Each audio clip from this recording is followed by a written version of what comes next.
I'd love to hear that sound. All of you relax. This is a matter of inconvenient timing, that's all. Police action was inevitable.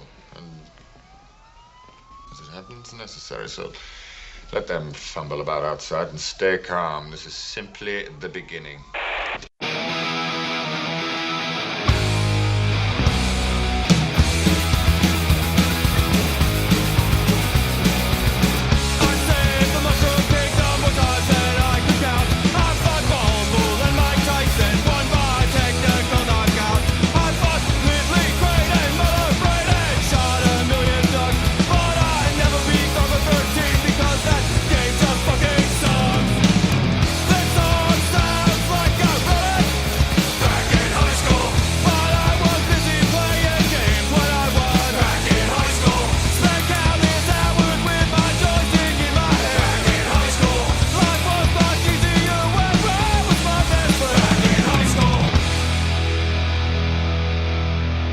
And welcome to the 2018 Christmas episode of Retrovaniacs. This year we finally have done it. We're going to cover the best Christmas game of all time based on one of the finest Christmas movies of all time, the Hard Trilogy for the Sony PlayStation. But before we dive into the holiday festivities, Billy, welcome back. What have you been doing since our last episode?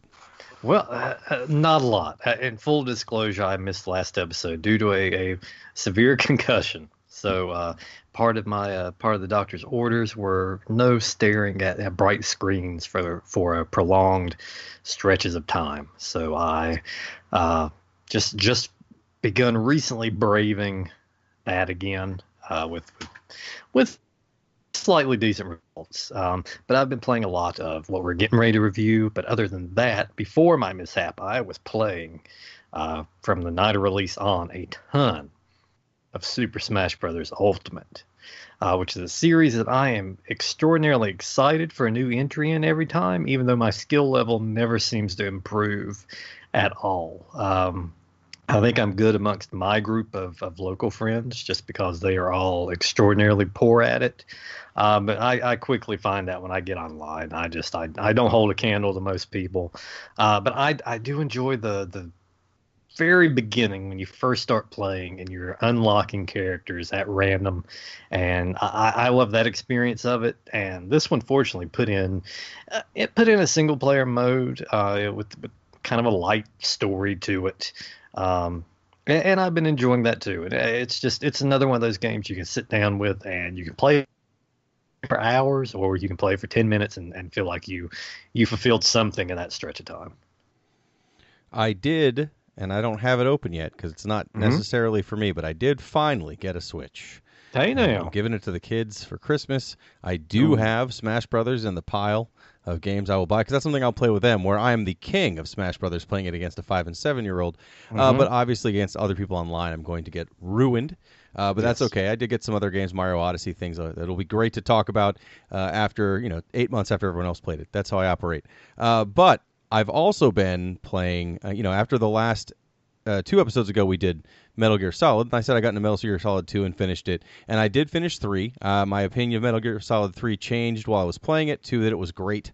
I figured out what I didn't like about it, though, over Metal Gear Solid 2. I know a lot of people think that one's maybe one of the weaker entries in the series, 2, and that 3 is the best. And I couldn't figure out why I didn't like it. It's the lack of key cards. I think my love of Metal Gear is entirely based on numbered key cards, and 3 didn't have any of that. So once I got past that, once I could get my head away from that I don't have numbered key cards, it was definitely good. The boss battles were all very interesting, and I really liked the story. I really was enjoying where it was going. I've heard 4 goes completely nuts, and also it's a PS3 exclusive, which is one of the few systems I don't have on hand, so I will not be playing that anytime soon.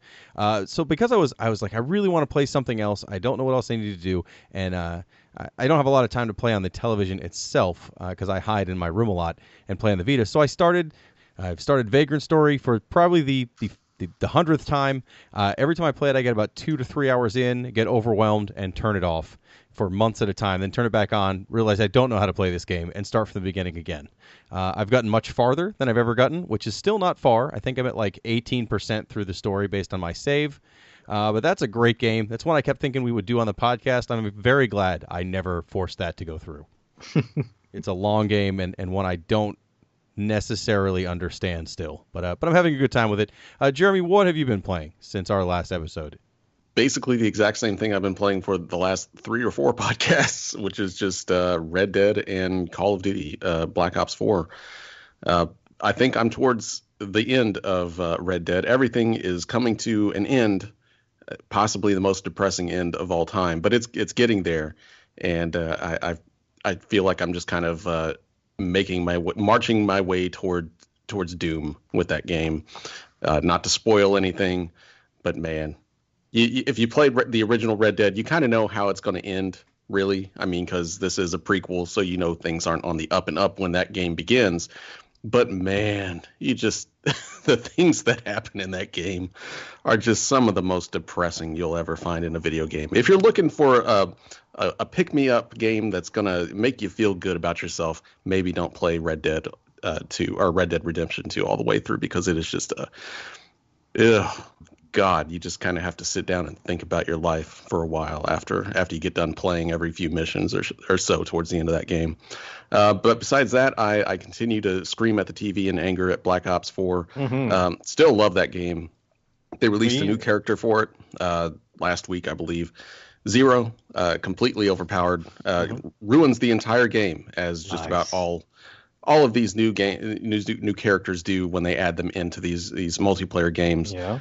She is completely overpowered, and so hopefully soon Treyarch can maybe balance that a little bit. I'm not going to go into it because literally no one wants to hear about it. But will you be joining me for the annual Christmas Day Call of Duty when all the little kids get their copy of it finally? Yeah, and are ripe for the slaughter online. Yeah, those like the best times to play a Call of Duty game are like when it first comes out, and then around Thanksgiving, Black Friday, because everyone has went out and like there's usually sales and they get it, so there's a fresh new batch of players coming in that you can just completely murder, and then around Christmas and New Year's, because it's just a lot of people going out and getting it for Christmas and spending their Christmas money. So yes, those are the best times to play Call of Duty. And then after that, generally is when I can tell how much I like a Call of Duty game is how long I play it after Christmas. Yeah. Because if I can play it more than a month or two after that and not just want to just smash the controller through the window or something, it's usually pretty up there as far as like top Call of Duty. So far, I'm really enjoying this one a lot. I still continue to enjoy it. So I promise I won't talk about this anymore. I hope I'm going to maybe play something else by the next podcast. Well, we'll have time because, as you just mentioned, that was a great game. Call of Duty is a great game to play on Christmas, and maybe you'll get some new things for Christmas. But also, this is a Christmas title. That's a terrible segue to talk about Die Hard Trilogy for the Sony PlayStation.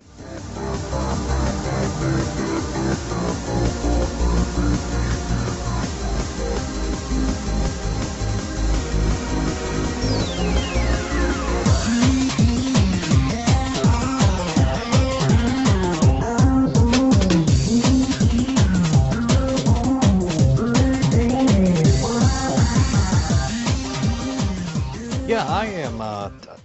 This one on paper seems like you can't miss. They are taking elements from the first movie, the second, and the third, which I think were the only 3 decent Die Hard films of all of them they cranked out, and putting it all into one game. And I was very excited. I actually picked up a physical copy of this earlier this year. I got I have those boxes. I don't know if everyone does, or is this is just me? And you have those boxes in the closet that have been packed up for so long, you don't know what's in them anymore. I decided to open up one up, and there sits my old PlayStation, the PS1, and a collection of games for it. And I got on one of those brief collecting kicks you get on every now and then when you hook up one of the old systems. And I tried to think about all the games that I had played but didn't own that I wanted to add to the collection, and all the games I didn't get a chance to play that I wanted to try to track down. And I actually met someone in the sketchiest part of the city I live in, down here in backwoods North Carolina. It was off a dirt road beyond a trailer park, in a dilapidated trailer. And I met someone who obviously was probably going to use the money I gave them for these games to fund a drug habit. And they had a lot that they sold me, and nothing in the case, just handed me a bunch of CDs right there. And amongst them, I went for Alien, that Alien trilogy game. And I had that, and I was going through all of them, and there were some decent titles, some repeats. And there it was. There was a Hard Trilogy, another game on my list that I could not find, but this person happened to have. I would thank them, but they're probably dead. It's been a year, and they didn't look good at the time. So, but yeah, I popped this one in and played it, and kind of put it back because I figured we were going to try to strike around Christmas time and review it again. Well, you're lucky. It happened this year. The way I got my copy of the game, because I actually have a physical copy, is just as a sordid tale. I got it on eBay for $6. So I was very glad to grab it. It was one of those, when we were going to cover it, I just, every time I saw a copy for less than $5, I just put a bid on it. And eventually one went through, and it works just fine. I was able to play it. So I've been able to play this directly on my PS2, because my PS1 died years ago. And you know, I remember this was a game that we sold a lot of at EB when I worked there, EB Games. It was a game that I never thought of as necessarily was a great game. I had tried it, but it was one of those games that we sold a lot of, to the same kind of general, I mean, I don't want to say casual, because that comes across as me being a prick, but two, just kind of a negative term, but I mean just people that weren't coming in to play Final Fantasy VII or play, you know, I want to get Tactics Ogre, but the people who would just come in and buy, you know, loaded, mindless action games that I enjoyed most of, were huge fans of this game, and I never quite It never quite grabbed me, but I never spent too much time on it. All I could remember was that it was, you know, it was based on the 3 games. It was 3 different gameplay styles, and there were a ton of audio clips in the game the whole time through. That's all I could remember till now. And honestly, even after playing it, I don't believe there's one Christmassy item in the actual game itself, but I do not care, because it is based on a Christmas property, Die Hard Trilogy. Have you played this before at all, Jeremy? Yeah, I actually rented this back in the day, and I thought it was great. I mean, I don't think it's like one of the most amazing games ever, but like when this came out, this got really, really good reviews in just about every magazine that it was in, and it was featured very prominently. It was a really big deal that it was 3 different styles of games. You know, it's like a third-person shooter, it's a light gun game, and a driving game. And to have all of those in one game back then was a pretty big deal. And people were kind of just flabbergasted by the idea. It's like, this is impossible. You can't put 3 games into one. That's just insane. But this game actually does it. And so when I saw it at the video store, I immediately grabbed it and was just as flabbergasted. I was like, wow. How could they do this? This is beyond science. Nothing has ever been this this amazing in a video game before. But like a lot of these PlayStation games that were introducing a lot of this stuff back in the day, playing it now, I mean, you can maybe see that there was a lot more excitement for what no one had really been able to do back then now playing it these days, because it's one of those PlayStation games that we talk about a lot that maybe didn't hold up as well as what we thought it did over the years. Yeah, I think hands down, PlayStation, Saturn, the first 3D era of games are the poorest aging games. I mean, there's obviously some games that aged well, and there are some classics that even if they're ugly, they still play really well. So, you know, you'll put up with it. We did Jumping Flash. I don't want to say it played really well or even necessarily held up, but it's still just as interesting and worth playing as it was when it was new. I mean, I mean, from the moment I turned it on for this playthrough, I was like, this game is hideous. This game is ugly. It's super blocky. It has a lot of things that like pop in the some of the games. I mean, that we'll get into the specific games, but the second game for me is borderline unplayable, and and I don't know how at the time that one was the one. I mean, that was the game I remember everyone's like, oh, but the second game, Die Hard, Die Hard 2 is Die Harder. It's the best part of the series. It's such a good game, and I remember when I even played it when it was new, I was like, yeah, that one's the best of the three. My opinions this time are drastically different on which of these games is fun or less fun or super fun. But we'll get into all those one at a time. This game came out in 1996. Like Jeremy said, it was, like Billy said, it has 3 different games based on the first 3 Die Hard movies. Die Hard with a Vengeance had just come out, I think, a year before. So it was still a new property. It was still a game people would want to play. And yeah, I remember when it came out, it was a huge deal. People were all excited about it. I mean, they've re-released it. The copy I have is a PlayStation Classic version, whatever the green label on the side is. And that means it sold a bunch. They sold a lot of these games. It went down to $20, and they're still putting them out.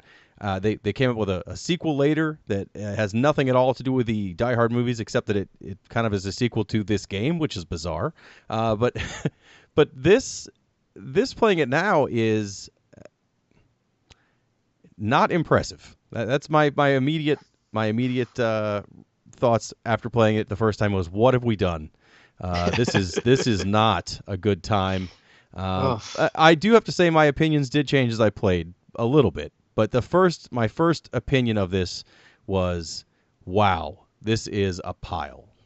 Yeah, well, I mean, I guess obviously we want to start with the I guess we'll go in the order of the films, just with Die Hard, and like you said, it's an interesting premise that each part of this has its own distinct style to it. You've got this one, the kind of traveling around shooting, the over-the-shoulder thing. You've got driving, and you got the light gun. But the first Die Hard is kind of a stage-based. You're in working your way up the tower. So I mean, in that, at least it does sort of carry over the premise of the first film. You're kind of working your way through the tower, eliminating terrorists. Even though there's far more terrorists in this than I think Bruce Willis had to contend with, and disarming bombs. And doing this ad nauseum. I have to say, out of the 3, this was my least favorite, personally. I would argue this doesn't follow the movie plot in any way, shape, or form. You're in a building.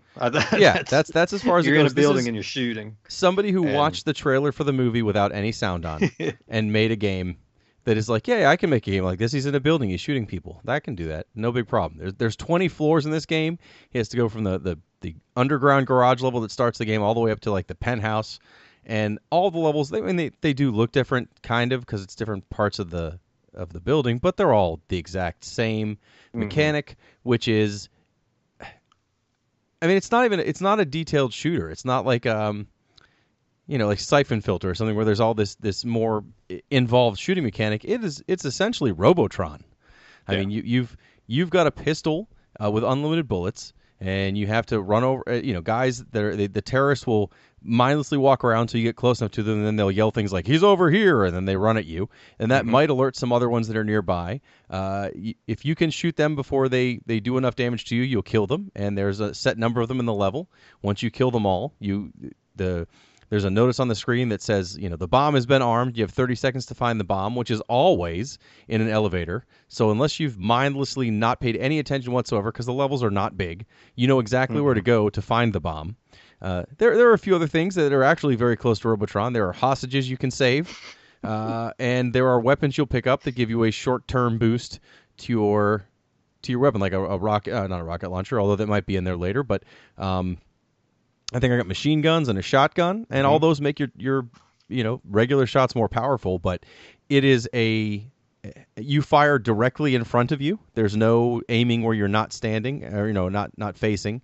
And it seemed to me that basically you can't just stay out in the open and shoot guys like Robotron, because everyone shoots you just as fast as they can see you, and your life bar goes down very quick. Or it's not even a life bar; it's a police badge. But it breaks up very quickly. So you kind of have to force everybody into a hallway where you can fire at them as soon as they come into your view, basically. And that was the only way I could effectively get through any of these levels. If you just tried to run at them or do anything other than kind of guide them down a hallway, you're going to lose all 3 of your lives before the second level. Yeah. And but I mean, I didn't even think about the Robotron comparison until right now while I was rambling. But that's an exact comparison to the gameplay you get in here. You're onto something with that. But yeah, my apologies to the enemies from Metal Gear Solid that I insulted the minor intelligence they have, and they're walking back and forth looking for you. These are just some mindless ass enemies. They exist just to pop out, shoot, quote these same 2 or 3 lines over and over again. But this is just to go for Metal Gear, which was the last game I joined you guys for, where there was a lot of stealth, a lot of sneaking up on enemies, to this where I don't know how they want you to play this one exactly. It's like you said, you can't quite go in running and gunning on this one, but it's awful damn hard to sneak around on this one too. There's a fine medium somewhere they want you to find in your gameplay on this, and I was just not good at it. I did not make it all the way through this. Another trouble I had was, besides the general area you're in, nothing else exists. It does an awful job of like the distance you can see. I just found that the surroundings to be incredibly shadowed and non-existent, just black until you get closer to them. And I was left too limited of a range. It is just very, very arcadey. I mean, it is all of these games are just super simple, like something you would find in a very basic arcade game. And I mean, that's really all you're doing in this game is just killing the amount of enemies that you need to on each individual level, saving hostages. I mean, really about the only bonus for saving hostages is I believe they give you extra lives. But that's generally about it. And you keep referencing Robotron. I mean, yes, it is like Robotron, but if you were like controlling an aircraft carrier and you had to this is not a very he's not very good at moving well and doing what you need him to do half the time. This is he's got glass in his feet. He does, I'll give him that much. But it is one of those very, very early 3D action games, the shooters or whatever, where nothing is locking on automatically. You don't have a lock on button. You're literally just kind of like everywhere you want to shoot, you have to turn him and hope for the best, because every bullet you shoot is going to come out straight in front of you and it's going to go straight. That's it. There's no little video game magic of bullets kind of hitting people that maybe you're just kind of off to the left or off to the right or anything like that. But yeah, it's just, I mean, for its time, I'm trying to stay positive about this because I had so much fun with it as a kid, but it's just one of those things that you have to play. And at the time it was a fun little thing. It didn't exist at the time, but playing it now, it is not very fun to play these little third person shooter levels. No, they like Billy just said, that they don't really do a good job of letting you see far enough out to make the levels coherent. You have a little map at the bottom that will show you, the general area around you, but there's parts where there are doors that don't actually open. They're just there for just to look like doors, so the building looks a little interesting, but they actually connect to a room you need to go to. So that, for whatever reason, that door doesn't open. It's not like it has a lock sound gives you any kind of notification. It just doesn't open. And there are parts where you'll see the enemies on the map well before you actually see them. And they'll just kind of appear or kind of fade in really quickly, and at that point they're already shooting at you. So like I said before, you end up, the only effective way I could play this at all was to kind of run around, find a couple of them, try to know where an exit, like a two-way exit of a set of hallways with a couple doors in it, and just kind of force them to run in a hallway so that I could shoot at them as soon as they came in the doorway. What I did like, the UI on this game is terrible. the interface at the top to show you anything. I mean, score is the only thing that's obvious. Everything else up there is, I mean, there's a picture of a grenade, so I guess that's how many grenades you have. Everything else, I don't know if it's how many shots left from my gun, how many guys are left, any countdown on the weapons I have. None of it makes any sense. It's just this hideous. Like, it reminded me of like bad Doom mods, where it's just a bunch of garbage at the top of the screen. You're like, yeah, I guess I'll figure what that means later. It didn't really matter because you have unlimited bullets for your basic gun, and that's all you necessarily needed to get through, at least as far as I got through the game. I did not finish this at all. It is way too long, repetitive, and tedious to have spent that much time on. I would say of the 3 games, well, we'll rank the 3 games at the end. Let's go with that because it's spoilers. I don't know if these are going to be top 20 PlayStation games for any of us here, but yeah. So my big complaint with the first game is not as much that it wasn't great. I mean, it wasn't good, but as a set of games where this is one of 3 games, it's fine. I like Robotron. I was actually okay with this game generally, but it's that this, aside from not following the movie, that movie lends itself to be like this weird Metal Gear Solid-y stealth game. And that's not this at all. This is just as dumb of an action game that you could ever have. I mean, that's not really what Die Hard was. He didn't run into the building with a gun to save everybody. I mean, he ran in the building and had to find a way to sneak around and get by everybody and not just get killed immediately. So they missed an opportunity to make, I think, a far more interesting game, but I'm probably expecting too much, and I should stop worrying about what the game doesn't do. The game itself, if you wanted to play a mindless action game, there are definitely better ones on PlayStation, but as a one of 3 games, it's not complete garbage. No, and it's not. It's not like this is not something I'm going to revisit. It's not something I feel like I need to finish. But I don't feel like it's something I wasted my time on. Like I said earlier, my complaint with it is I just don't have a feel for how they want you to play this, because it would have lended itself to have a more of a stealth element. And it was just confusion on my part, because you can't go in guns a-blazing, but you can't really sneak around that well either. So I just don't know how they want you to play through this thing, and I found myself more frustrated than anything. And this is one of those things that I did YouTube the remainder of it, and no, I mean, there's never any big change in the gameplay. There are no big twists along the way, and all of a sudden you're in a completely new environment or anything of that nature. It's just progressing up this building, and I think you get a nice well done screen at the end. You do. You get a well done screen, which is what you like after you spend hours and hours and hours playing through the same levels over and over again, fighting a boss that's the same looking as every other enemy, but with the word boss over their head. That's what I like in bosses. So, Jeremy, unless you had something else you really had to add about the first Die Hard, I'd like to dive right into Die Hard 2, Die Hard. I mean, I can't compete with that segue, but that I really, about the only thing I can say to defend it is, like, this was. There were 2 other games on this. It was the whole gimmick of this game was there were 3 separate games, so and you get 3 strikes. You do, but when you're playing it, you can be like, all right, I can forgive this because I've got 2 other entirely different games that I can play. But the kind of sad thing is that this first game is the most fleshed out game as far as like the things that are in it and how long it is.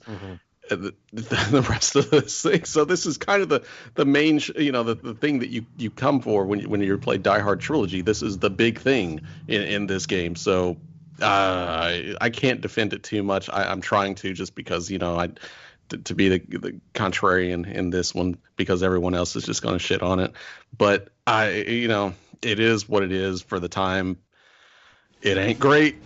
It really ain't great.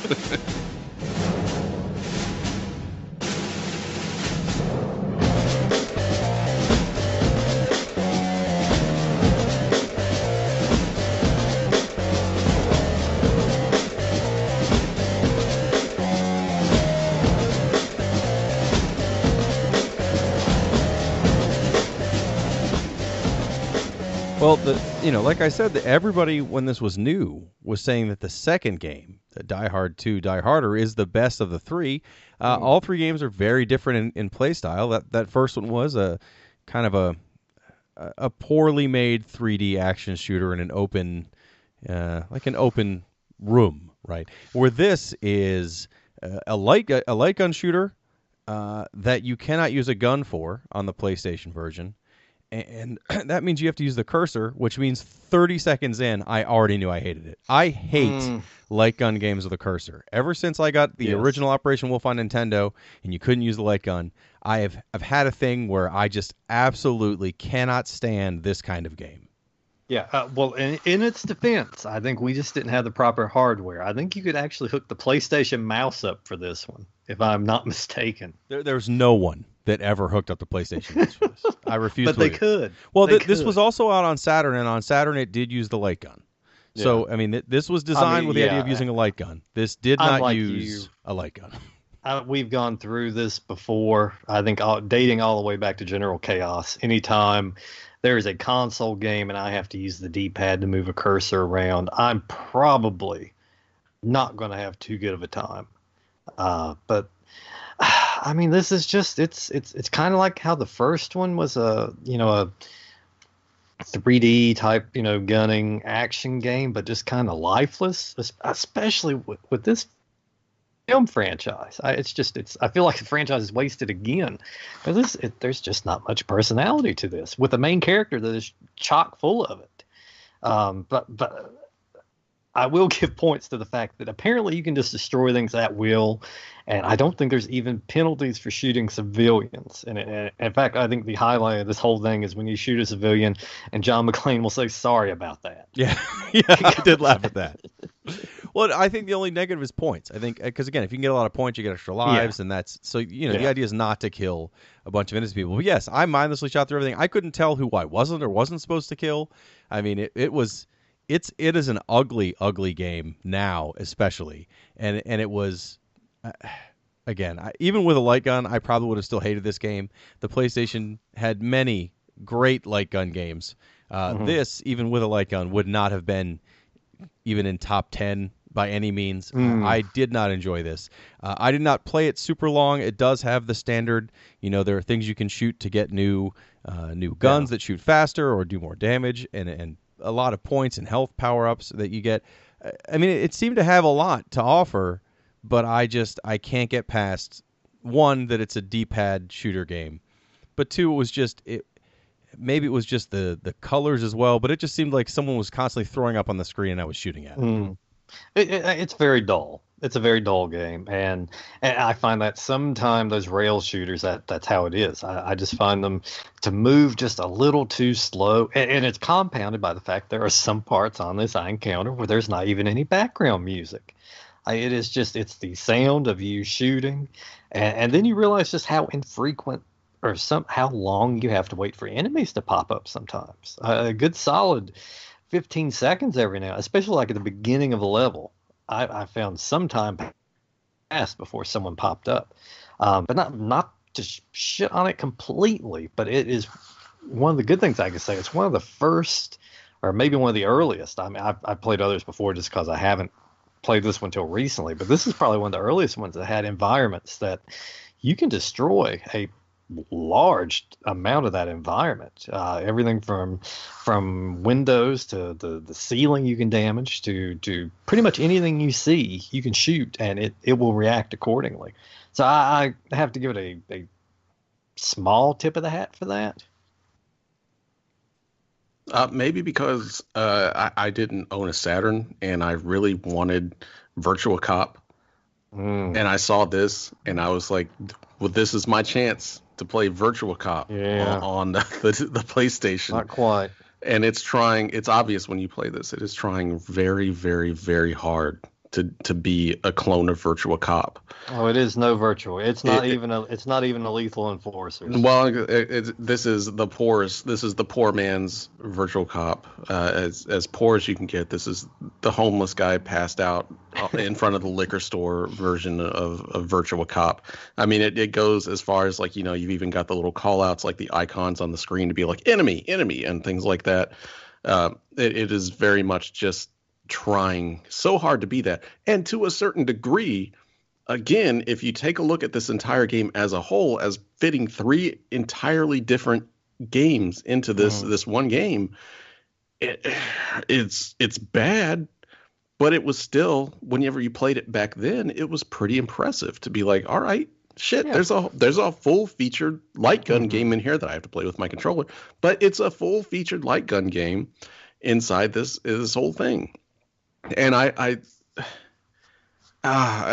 trying so hard. You were a sucker for gimmicks when you were a kid. I mean, it was a big deal. I can't. It was. I also would have been thoroughly impressed. I would have bit at the 3 games in one thing. It was just one of those things. It's like, when you go to the video store and you rent a game and like it's one game and you're just like, man, I don't know if I'm gonna like this or not, because it's just got one game in it. Especially back on the PlayStation, because everything, you never knew what was going to be complete trash. It was a complete toss up in the air. But with this one, you get 3 games. I keep hammering home on this, but it's just like I got this light gun game's pretty bad, but I got a driving game that's next. Right. I can play that. This is 2 strikes. Yeah, well, we'll go. I mean, I think it would actually be a pretty fun light gun game if you played it on the Saturn. All like 7 or 8 of you that ever played it on the Saturn with an actual light gun, I think it would be a decently serviceable light gun game. The light gun makes all the difference. These games just fail automatically. I think I'm just I don't give them a chance. I don't think. As soon as I see I'm having to move that cursor, you can't get the same responsiveness moving the D-pad around as you can just pointing a gun. You're not going to do it as quickly.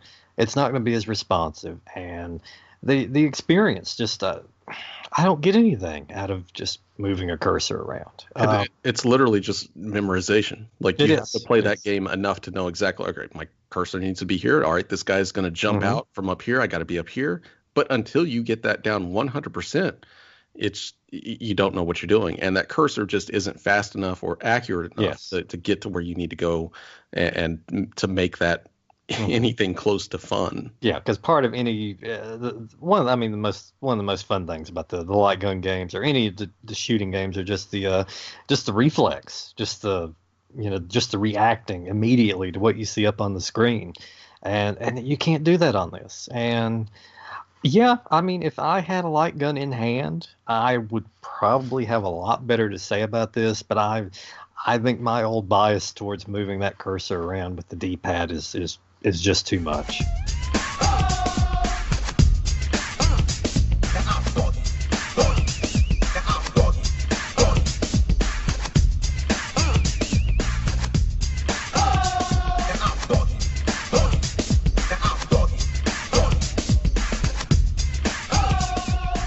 Well, the third game in this series is, of course, Die Hard with a Vengeance, the third film.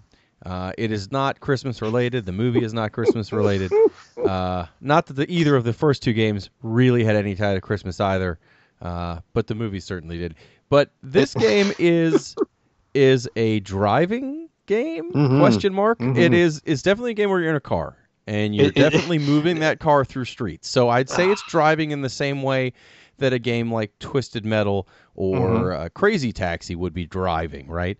Yes. And the idea is you drive through the city to get to these bombs, and to defuse the bombs, you drive your car into them as hard as you can. They blow up any damn way. Well, but they blow up in a much smaller contained measure that somehow doesn't hurt anybody.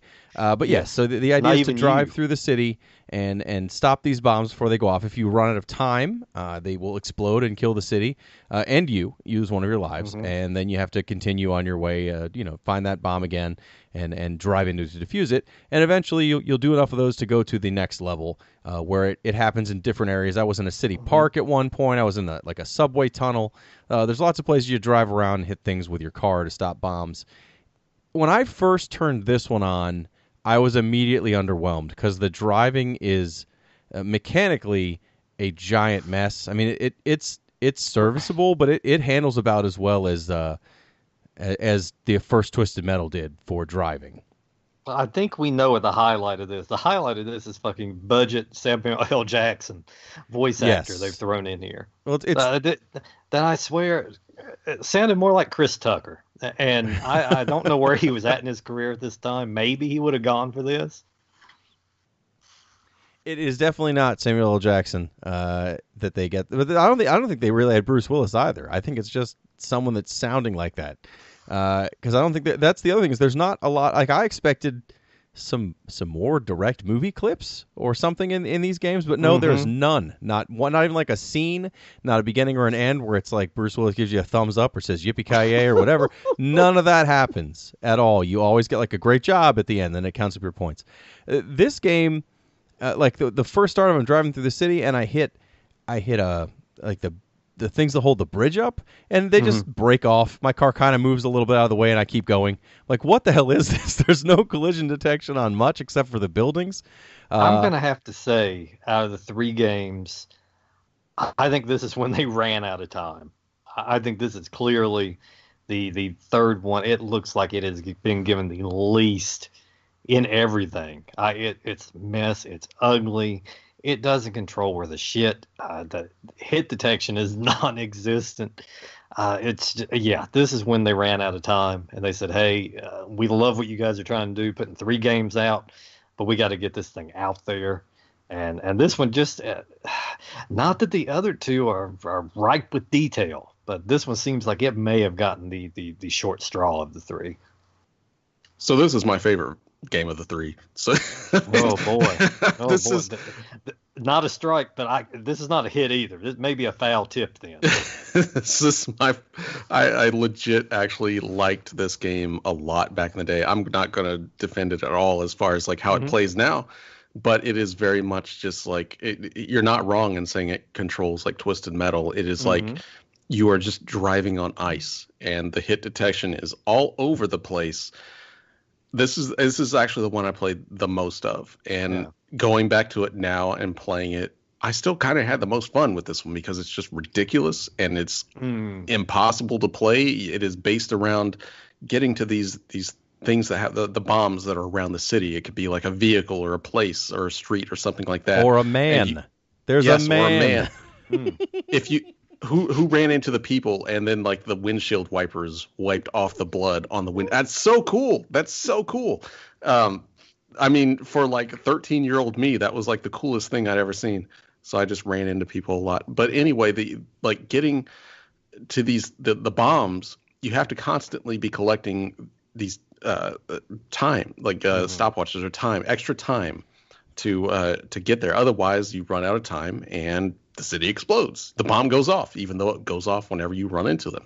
A contained version of it. Still, when you run into them, it's a nuclear blast. It's literally a nuclear blast on the screen. It was probably one of the more impressive parts of the entire game. But it's just there's so many ridiculous things about this part of the game. Especially the last boss. Did anyone actually bother to look at the last boss for this one? I didn't realize this had an end. I thought it just went on forever. No, this actually goes. I mean, it kind of follows the movie. You start off in New York, I believe. In the second part, you're in Central Park, and then the third part, you're actually driving down the tunnel in that big truck or whatever the fuck it was. Was it a garbage truck? Yeah, it's in a the dump movie? truck. Yep. Yeah, and at the end. At the end of Die Hard 3, he's on a boat fighting people, but he's not in a car. You're in a car in this one, and you're fighting the chopper. And to fight the chopper, you have to hit the bomb to blow your car into the chopper, to blow the chopper, to hit the chopper, to take power off. I'm not making this up. This is something you actually do in the game. This is the only one I'm going to have to go back and revisit. Yes, this is actually a thing that you do. You have to actually propel your car into the chopper several times to defeat the chopper. It's stupid. It's one of the dumber things I've ever seen in a video game, but it's just one of those things for this game. I played it enough back in the day where I was like, this is amazing. Like, I am throwing this car into a helicopter, and it's the greatest thing ever. But yeah, now I didn't bother to get to that point this time, obviously, but yeah, I'm sorry, guys. No, I have to agree. It's a fucking mess. I enjoyed the third game. I enjoyed Die Hard with a Vengeance because it is so over the top dumb. Now, I also have to say, I've also said in the past, I really enjoyed the driving side quests in Deadly Premonition, which is also a terrible driving engine for no reason thrown into a game. This though, it's not a matter of that it's, I mean, yes, it controls kind of stiff and like it's on ice half the time, but there's no negative for hitting anybody. So I mean, you lose points, but who cares? So you just drive through pedestrians, drive into cars. I heard police sirens go off, so I thought I was in trouble. No, they don't do anything. The thing I laughed at the hardest is one of the items you get is an EMS truck. And all it does is go in front of you, and it's supposed to represent that it has its lights flashing, so it moves everyone out of the way. But it just starts plowing through cars in front of me so that I don't have to do it. And I was like, this game is so ridiculously stupid. I cannot hate it. And I did enjoy. I mean, it's not mechanically good. It's not a mechanically sound game. The control is sloppy. The concept is as dumb as it can get, to drive into bombs that are strapped to phone booths and every other dumbass thing in the city so that they don't explode and kill everybody by exploding it and not killing everybody. It's genius. It's so stupid. And I did enjoy the third game. Especially I got through the park and I'm just driving through the park at random. Like, if you go on the road, you miss all the power-ups and the time things. You just have to drive through the trees and hope you don't drive into a lake. And I mean, it's like, this game is the dumbest game. It's really about the absolute worst thing I can say about it, beside it's terrible, is that it's so dependent on getting that extra time. Like, it is very, very strict. You think something like Crazy Taxi is bad about getting that time. You have to get every single extra time power up thing that's out there to finish pretty much every mission. And otherwise you can't. I couldn't tell how much time I had left. Like, there's a clock, but it doesn't count down to a thing. It just counts. And then at a certain point, like, the big hand of a clock like shows up in the middle of the screen. You're like, should I have like 5 seconds to either get a time or hit this car or whatever it is I'm trying to do? I found this. I mean, the UI in all these games is terrible. But this was another one where I was like, yeah, they certainly put a clock here. What the hell does it even mean? It's not counting down to like a red dot or something I can trace. It's just like, yeah, there's a clock. So obviously time is important. It is a sloppy mess of a game, but yeah, probably the funnest of the three. So it is clearly. This obviously did well. I mean, like we said, it became a greatest hits title. It did get. I mean, I looked on, and again, I pulled this from Wikipedia. I didn't go back and look at all these other sites, but it got like 90s and 80s when it came out. I mean, high reviews. It was given 1996's Action Game by EGM, Action Game of the Year. I mean, these are things where it's like, what happened in 1996? I mean, I was there. I played these games when they were new, but this would never have been a game where I was like, this is the pinnacle of action gaming. I mean, yes, it was a cool property, and yes, it was 3 games in one, but that's about the good you can say. I mean, it's some mindless fun in parts, and if nothing else, it made me laugh. But I don't understand how this was ever this popular. I was there playing games at the time. I was old enough to remember them clearly, and this is one I would never have put into a good PlayStation memory. No, this one surely. Only thing I can think of is just riding on the coattails of the good name. Well, at the time, the good name of this franchise. I mean, it's just the gimmick of the game. I mean, 3 games in one. I've mentioned it before. It was a big deal when that came out, and no one had ever really tried that before to this extent. I mean, this is literally 3 different genres in one game that they attempted to do, and I mean, as much shit as we've talked about it, when this came out, this wasn't terrible. I mean, compared to what else was out there back in 1996, we hadn't had a lot of the things that had made these type of genres great. I mean, obviously we had something like Virtua Cop, and that obviously made that's a better game. But as far as like third-person shooters and car combat games like this, where you're just running around being crazy, it didn't really exist. So it wasn't easy to compare and contrast between a lot of these things and being like, oh, this is so much better. Oh, this other thing. Oh, this third person shooter is so much better than this. It hadn't been made yet.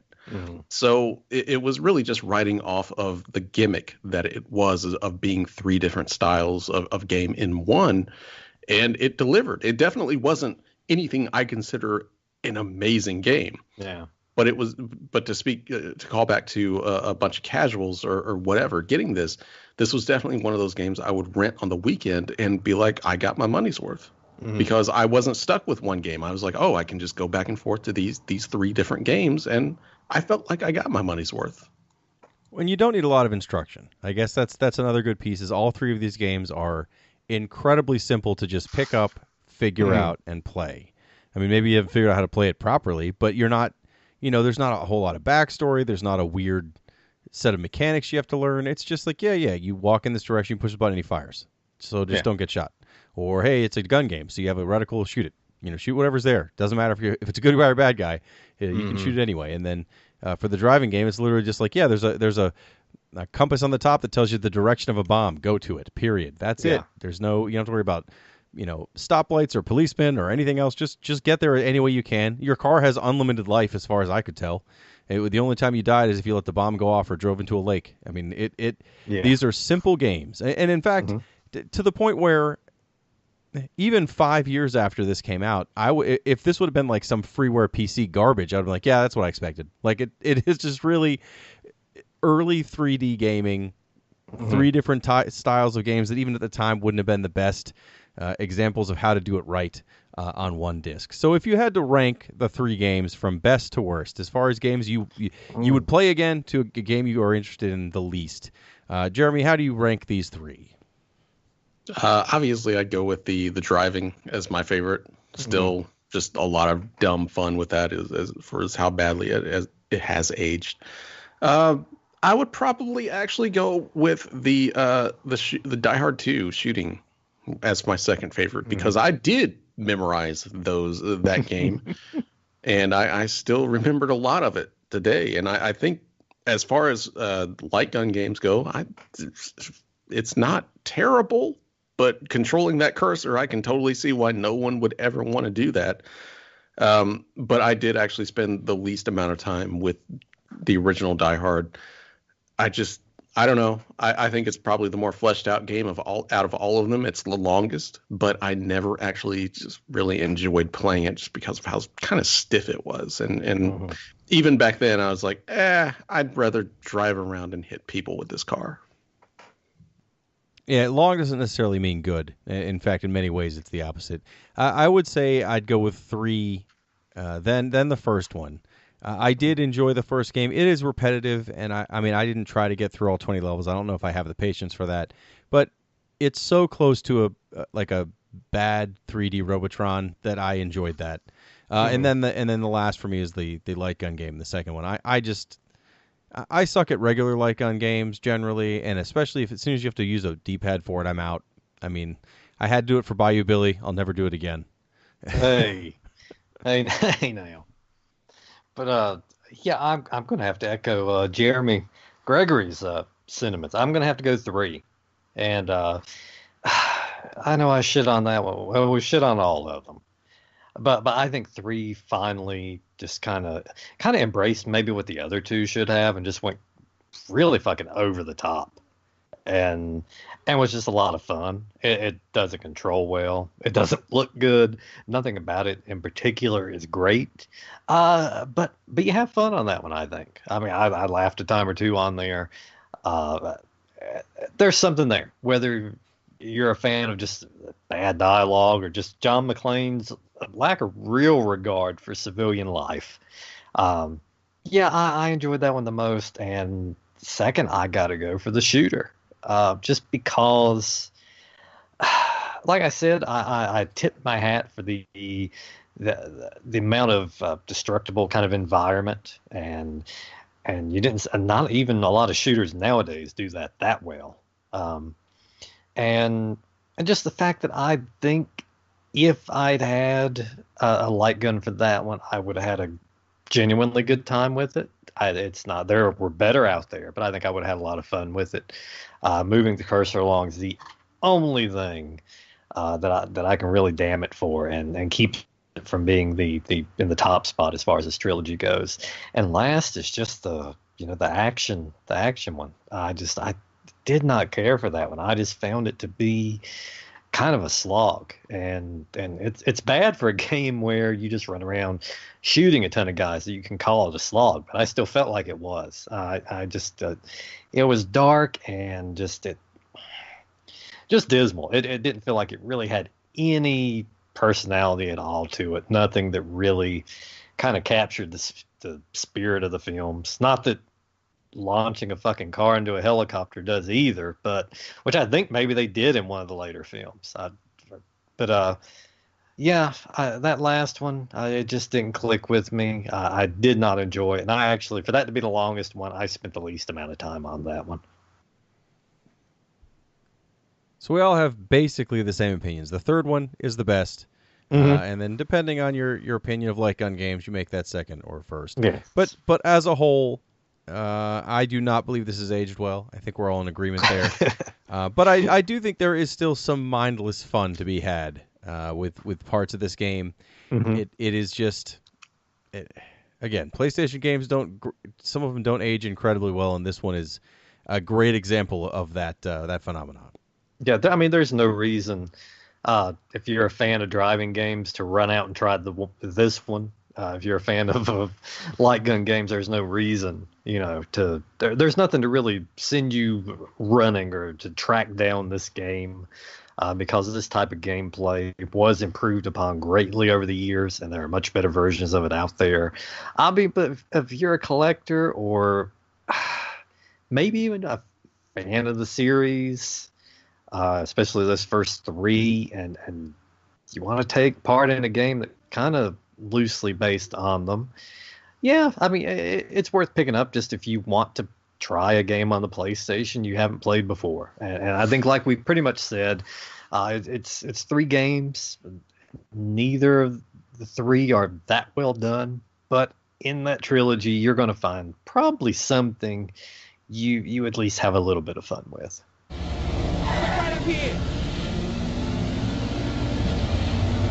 We're gonna die! So that's our thoughts for finally covering our Christmas choice for 2018. Die Hard Trilogy for the Sony PlayStation and Saturn, although none of us played the Saturn version. So now next year, I don't know what we're going to do. Probably Home Alone or Gremlins, or just not do anything at Christmas and put on a best of. Oh, boy. That's a good option. The more I think about it, that could be the way to go. But for the first game of 2019, we're gonna hit up an NES classic that is not on the NES Classic, Battletoads, for the regular Nintendo. It's been a long time since I played Battletoads. My memories of it are that it's hard and fuck those rocket levels, so we're very excited to see if I feel the same in 2019. But because it's the end of 2018, I think it'd be nice to kind of go through the biggest, the game we like the most that came out this year, maybe the biggest disappointment we've had, and I would also like to know what has been your favorite game to cover on Retrovaniacs for 2018. Well, I mean, it's for my biggest. What a year, though, for video games. If you are into the modern day, if you're playing, new releases, what a fucking year. I mean, it's tough to wrap your head around, the games we've had this year. Especially, I mean, the last half of the year, we played through Spider-Man, Red Dead Redemption 2, fucking finishing up the year with them Smash Brothers. There have been a ton of huge releases this year, and I there's a thing every time a Legend of Zelda game comes out, there's kind of a non-spoken rule that pretty much my game of the year then is just a battle for second place, and I figured I was going to do that with Red Dead Redemption 2 because I've loved that game, and so I was thinking about what is going to be second. And there's a lot of games out there. I love Spider-Man. I'm still playing through it, still excited for the DLC to come. But then there's that game Celeste, and I have talked about it several times on the podcast, and I just love that game. I can't say enough good things about it. And the more I got to thinking about it, Red Dead is a beautiful game. Both are, Celeste and Red Dead Redemption 2. And Red Dead is very moving, and it got pretty much every emotion there was out of me. But something about the Celeste hit me on just a personal kind of base level. And I've really connected with that game. Really enjoyed playing it. Am still playing it. Still trying to collect everything in all the levels. So I've even got some part of the soundtrack on the playlist I play to sleep every night. And I just and the fact that it's such a small, like, independent game. And it's, I think, back on the Video Game Awards show that just passed, it was even up for Game of the Year amongst these fucking giant, developers and whatnot. It says a lot. And I got to give it a slight nod. I think that Celeste just slightly beats out Red Dead Redemption 2 for me for my favorite game this year. I can't recommend it enough. If you have a Switch, you're doing yourself a disservice to not own it. And I think it's also out on PS4 now. So, not really any excuse not to try it out. Biggest disappointment. Well, I am that guy that enjoys Fallout 76, so I'm not going to provide that obvious answer. However, there was a multiplayer game that was hyped up that, at least in Fallout 76, I will say this, you know how to begin the first quest. That was not the case with Sea of Thieves, which is a fucking pile of shit. Perhaps the biggest pile of shit I tried to climb in 2018. I actually got the Xbox Game Pass just to play this. I was hyped up for this. Several of my friends were also, and we were going to get on there. We're going to run through, do these missions together. And I got on there, and it took me a while just to get off the damn ship. And after that, to find a mission to join up with other people. And I spent a good couple of hours, and 45 minutes of that was me wading around, swimming through the sea, my ship far off in the background, and not being able to get back onto it, just firing a fucking musket at another ship, not really doing any damage, just kind of floating out there. That was the extent of it. That game is just such a mess. And the only good thing to come of it was Xbox Game Pass is a pretty decent service. I kept it around. Sea of Thieves I did not keep around. And even my friends that were diehards that tried to make the best of it, they were off after several weeks. That game, it had all the potential in the world for me. I love that kind of theme, the setting of it. It was a vast disappointment for me. So that's definitely my biggest letdown of 2018. And as far as on here, I've had some pretty great experiences covering games I hadn't played. But some of the best were going back and playing games that I hadn't played in a long time, like going through Super Metroid. And this time really going through it more extensively since it was for review. Reading up on it, watching other people's gameplay of it, and actually discussing it. I really enjoyed that. And, of course, we did Link's Awakening this year, and it's always a pleasure to play through that one. I was glad I got to play through Bonk's Adventure all the way. That was the game when I was a kid, and thought about the TurboGrafx 16 and how much I was missing out on it. That was the game that always kind of hurt the most that I never got to play through. But I think really the game that we reviewed, I had never played but really enjoyed. I like that Top Hunter. That there were Top Hunter Roddy and Kathy. I believe it was a Neo Geo title. And it was pretty mindless, but it did a lot of interesting things, being able to switch between the foreground and background. Very colorful game and kind of action-packed. And I really liked that one. So, I had a good time, reviewing some old classics I was familiar with, but also playing through those couple that I never had. Yeah, my favorite games are the ones I'd never played. Even if it's a game that may not be the best, I probably enjoyed that 2 weeks more than playing through something like Super Metroid, which is a great game, and I'd play that 100 times, but I know what I'm expecting. So I always like to find something new on those episodes. So the game of the year, I kind of have the same overall thought with Red Dead Redemption that you did, Billy. But if you would ask me last year what my game of 2018 would be, I would have told you Red Dead Redemption 2 without any pause. Like, that was the game I knew it was going to be, and I do like it. I think it's great, but I would be lying to myself if I didn't say that Monster Hunter World was my game of the year. We were prepared to string you up if you didn't say that. I've played over 300 hours of a game this year. That's without being able to really put time into a game like I would have played, World of Warcraft when I was losing my mind playing that. So this is taken over. I've played it this week. There's a new Arch-Tempered Fight I did again, and I'll continue to play. They've announced that expansion. I'll play it for another year, but at least next year it won't be the best game of 2019 because it wouldn't have come out in 2019. Biggest disappointment. In order for it to be a disappointment, I have to have expectations. So there are many bad things that I tried or games that I bought that maybe weren't as good as I had thought maybe they could be, but I didn't have a lot of expectation up. I did buy one of these PlayStation Classics that everyone talks about how bad it is. And we warned you. Well, I got it for $75 with an additional $25 off gift card.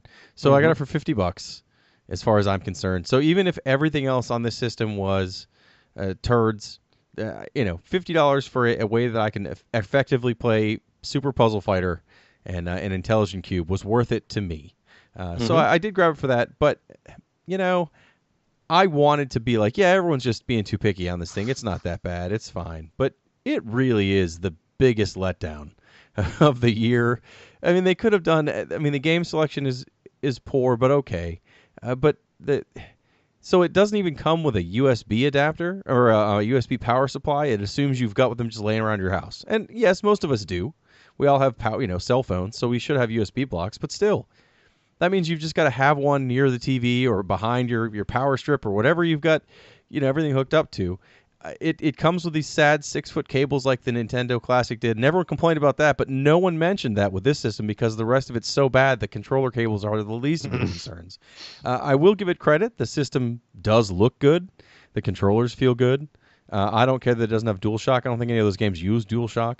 I played a few games on it just to see if they played well. Metal Gear seems to play fine. I played Rayman, a couple other things, but it just feels so slapped together after playing the NES Classic and the Super NES Classic, and just how much it just felt good. It felt like the whole thing, the emulation was done really well. This is just sad and thrown together.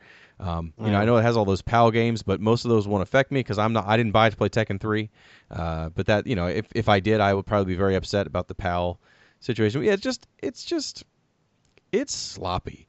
It's sloppy and it's disappointing. And even though I'm still glad I bought it, I have not put much time on it, and I don't really have a lot of drive to it. I just think I like having a tiny version of a system next to the big version of a system. I'm a simpleton, so it is a big disappointment. They could have done a lot better, and we'll see. So far, the modding community seems to be doing an okay job finding ways to add games to it, but even that is kind of messy compared to how easy it is to do that to the classics. But, I guess that should be really something worth complaining about. Sony doesn't want you to add games to it, so oh well. And my favorite game we've covered this year, even though it's one that I've played many, many times over. I looked at the whole game list, and you're right. We had Super Metroid. We had Link's Awakening. Metal Gear Solid we just did 2 weeks ago, or 2 episodes ago, and that was one that, got me back into the series that I kind of swore that I lost interest in. We did a lot of great games, but, man, Punch-Out? The Punch-Out episode may have been my most fun. I don't play Punch-Out nearly enough, and it's one of those games every time I start playing, I'm like, I love this game. I've played these games for my entire life. I've memorized most of it, and then when I get to the later fights that I'm not that good at, I have to relearn how to play them, and what a great set of games. So I'm going to go with Punch-Out being my favorite Retrovaniacs of the year. But Jeremy, what was your biggest game in 2018? Biggest letdown, and of course, what you liked the most on Retrovaniacs, other than my company? I can't really put like a top 3. I've got a top 3, but I'm not going to arrange them in any order. I'm just going to arrange them in the order that I actually played them this year, because I think all 3 of them were equal on different types, different ground, basically. First up, God of War on PS4.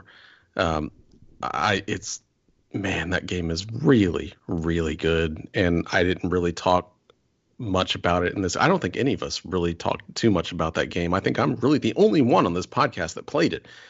But man, that game is so good.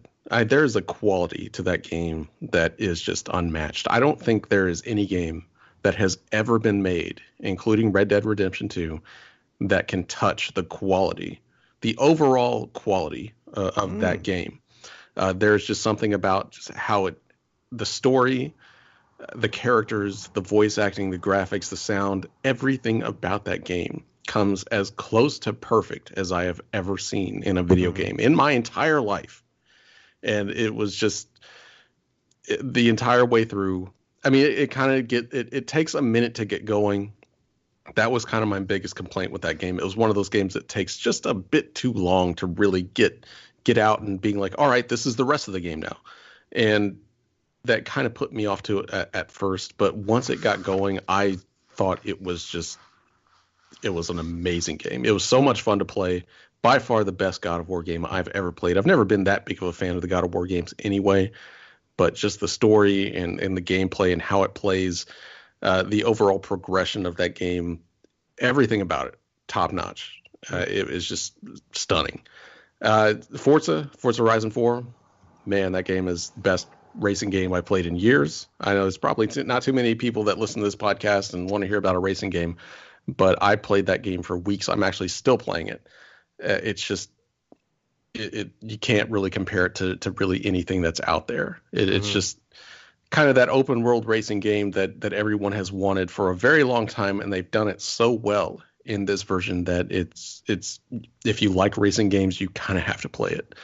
If you're on Xbox or PC or whatever, it's so good.